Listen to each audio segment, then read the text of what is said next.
নমস্কার বন্ধুরা, আশা করি সবাই ভালো আছেন। তো বন্ধুরা, এখন যে বিষয়টা নিয়ে কথা বলবো, তো এবছরে মানে আগস্ট মাসে আর কি, স্বাধীনতা দিবসের সময় তিনটে বড় বড় ছবি রিলিজ করতে চলেছে। আমরা জানি বাংলা থেকে রিলিজ করছে, মানে বহু প্রতীক্ষিত সিনেমা যেটার নাম হচ্ছে ধূমকেতু, এবং যেখানে আমরা দেব শুভশ্রী জুটিকে একসঙ্গে পেতে চলেছি। এবং তার পাশাপাশি হিন্দির সব থেকে বড় ছবি ওয়ার 2, সেটাও কিন্তু রিলিজ করতে চলেছে 14ই আগস্ট, যেখানে জুনিয়র এনটিআর এবং অবশ্যই ঋত্বিক রোশন দুজনকে একসঙ্গে আমরা দেখতে পেতে চলেছি।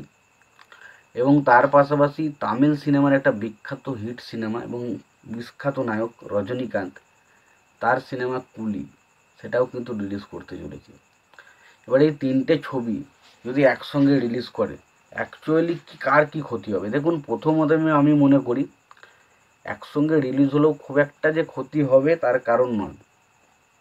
কারণ ওয়ার 2 সিনেমাটা স্পেশালি যেটা বক্স অফিস নেবে সেটা হচ্ছে হিন্দি মার্কেট থেকে। হিন্দি মার্কেটে প্রায় যা কালেকশন, যদি টোটাল কালেকশন যা করবে, তার 70 থেকে 80% কালেকশন কিন্তু শুধুমাত্র হিন্দি মার্কেট থেকে আসবে। এবং যদি আমরা ধূমকেতু নিয়ে কথা বলি, দেখুন ধূমকেতু আমাদের এখানে বাঙালি বরাবরই বাংলা ছবি ছেড়ে হিন্দি ছবি দেখতে ভালোবাসে, এটা একটা চাপের বিষয় ঠিকই।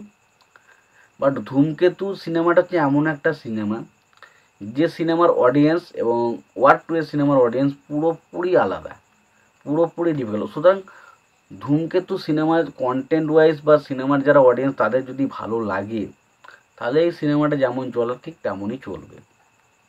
এবং পড়ে রইল কুলি। এবং কুলি ছবিটা এমনিতেও হিন্দিতে এসে বিশাল কিছু যে করবে সেটা আমার মনে হয় না। বাট আমার যেটা মনে হয়, ছবিটা তামিল মার্কেট থেকে কিন্তু একটা ভালো রকম কালেকশন করবে। তো ছবিগুলোর খুব একটা যে বিশাল ক্ষতি হবে সেটা কিন্তু বলছি না, কারণ আমার মনে হয় যে তিনটে ছবি তিনটে সাইডে রিলিজ করবে, তারা সেখান থেকে মিনিমাম কালেকশন করবে। এবার কী হতো না, যদি সিঙ্গেল রিলিজ হতো তাহলে আরও হয়তো একটু বেটার কালেকশন করতে পারতো। বাট এমনিতেও খুব একটা যে চাপ পড়বে বা বিশাল কিছু ক্ষতি হবে সেটা বলে আমার মনে হচ্ছে না। এবং তিনটে ছবির মধ্যে কুলি এবং ওয়ার 2-র মধ্যে ক্লাস হতে পারতো, বাট কুলি তামিল মার্কেটে ভালো কালেকশন করে নেবে এবং ওয়ার 2 অবশ্যই হিন্দি মার্কেট থেকে আরও কিছু কালেকশন করবে। আর ধূমকেতু তো কোনো কথাই বলবো না, ধূমকেতু পুরোপুরি একটা আলাদা ওরিয়েন্টাল কন্টেন্ট। মানে ধূমকেতুর সাথে এদের কোনো অডিয়েন্সের কোনো চেঞ্জই হবে না, কারণ অডিয়েন্স, ধূমকেতু দেখার অডিয়েন্স এবং এই সিনেমাগুলো দেখার অডিয়েন্স কিন্তু পুরোপুরি আলাদা। তো হয়তো অনেকে দেবের ফ্যান হয়তো এই সিনেমাগুলো দেখবে, আমি বলছি না, বাট আমি বলতে চাইছি যে সিনেমাটার অডিয়েন্স কিন্তু পুরোপুরি আলাদা। সুতরাং এই সিনেমার অডিয়েন্স মানে ফেল করবে এটা বলা খুব ডিফিকাল্ট, তার কারণ হবে না। এটাই আমার মোটামুটি মতামত ছিল। তোমাদের কী মতামত এই বিষয়গুলো নিয়ে অবশ্যই জানিও।